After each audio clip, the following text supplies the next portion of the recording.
Vous le savez peut-être, la plupart des avions opérés dans le monde par des compagnies aériennes sont loués et non achetés. Nous avions d'ailleurs consacré un reportage sur les différentes options de location possibles. En février dernier, l'Union européenne a pris un certain nombre de sanctions contre la Russie et certaines concernent le transport aérien. Parmi ces sanctions, il est interdit aux sociétés de leasing de louer de nouveaux avions aux compagnies russes.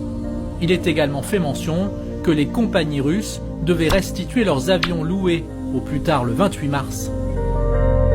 Cela n'a pas été le cas et pour cause, le fait de rendre ces avions aurait entraîné l'annulation d'un très grand nombre de vols sur le marché russe. En réaction, Vladimir Poutine a signé un décret en date du 14 mars. Ce décret permet aux compagnies aériennes russes de réimmatriculer en Russie les avions qu'ils louaient auprès de loueurs européens ou américains. C'est évidemment strictement illégal, selon la Convention de Chicago, ces avions étant déjà immatriculés dans un autre pays. Mais alors, que peuvent faire les loueurs? Pas grand-chose tant que les avions restent sur le sol russe.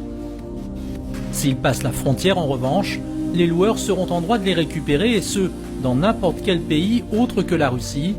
C'est leur droit, garanti par leur contrat de location et les lois internationales. L'Union européenne et l'OACI s'y emploient. Ce problème touche autant l'Europe que les États-Unis.